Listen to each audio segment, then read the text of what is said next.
Police ಅಧಿಕಾರಿಗಳು ವರಿಷ್ಠಾಧಿಕಾರಿಗಳಾಗಿರ್ಬೋದು, ಅಲ್ಲಿಯ DYSP ಆಗಿರ್ಬೋದು, ಅಲ್ಲಿಯ ಠಾಣಾ ಆರಕ್ಷಕರಾಗಿರ್ಬೋದು, 3 ದಿನಗಳ ಆದ್ರೂ ಕೂಡ ಏನು 15 ಮಂದಿ ಮೇಲೆ ಎಫ್ಐಆರ್ ಆಗಿರ್ತೈತಿ. ಆ ಎಫ್ಐಆರ್ ಆದಂತ ಒಂದೇ ಒಬ್ಬ ವ್ಯಕ್ತಿ ಕೂಡ ವಿಚಾರಣೆ ಮಾಡಲಾರದೆ ಈ ಕೇಸನ್ನ ಮುಚ್ಚಾಕುವಂತ ಪ್ರಯತ್ನ ನಡೆದಿದೆ.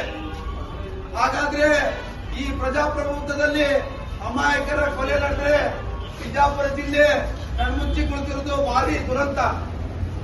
ನ್ಯಾಯ ಬೇಕು, ಬೇಕೇ ಬೇಕು, ನ್ಯಾಯ ಬೇಕು, ಅಯ್ಯಯ್ಯೋ ಅಯ್ಯಯ್ಯೋ, ಅನ್ಯಾಯ ಅನ್ಯಾಯ, ಅಯ್ಯಯ್ಯೋ ಅಯ್ಯಯ್ಯೋ, ಅನ್ಯಾಯ ಅನ್ಯಾಯ, ಬೇಕೇ ಬೇಕು, ನ್ಯಾಯ ಬೇಕು, ಬೇಕೇ ಬೇಕು, ನ್ಯಾಯ ಬೇಕು, ಅಯ್ಯಯ್ಯೋ ಅಯ್ಯಯ್ಯೋ, ಅನ್ಯಾಯ ಅನ್ಯಾಯ, ಅಯ್ಯಯ್ಯೋ ಅಯ್ಯಯ್ಯೋ, ಅನ್ಯಾಯ ಅನ್ಯಾಯ.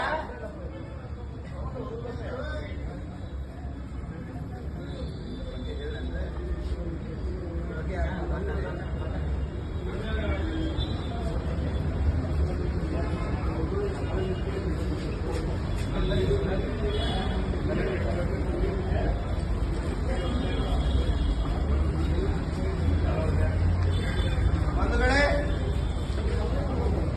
ಇಂದು ಕರ್ನಾಟಕ ದಲಿತ ಯುವಜನ ಹುಬ್ಬಳ್ಳಿ ಶಹರ ಸಮಿತಿ ವತಿಯಿಂದ ಏನು ದಲಿತ ಯುವಕ ರವಿಚಂದ್ರಪ್ಪ ದೇವಪ್ಪ ಮಾದರ ಸಮಾವೇಶ ಕೊಲೆ ಖಂಡಿಸಿ ಇಂದು ಹುಬ್ಬಳ್ಳಿಯ ತಹಸೀಲ್ದಾರ್ ಅವರಿಗೆ ಮನವಿ ಮಾಡುವುದೇನಪ್ಪ ಅಂದ್ರೆ, ಈ ರಾಜ್ಯದಲ್ಲಿ ನಮ್ಮನ್ನು ಆಳುವ ಸರ್ಕಾರ ಕೇವಲ ತಮ್ಮ ಹುಡುಕಿರುವ ಕುರ್ಚಿಗಾಗಿ, ತಮ್ಮ ಲಾಭಕ್ಕಾಗಿ ಬದಲಾಗ್ತಾ ಇದ್ರೆ, ಮತ್ತೊಂದು ಕಡೆ ಈ ದೇಶದಲ್ಲಿ ಅಸ್ಪೃಶ್ಯತೆಯನ್ನು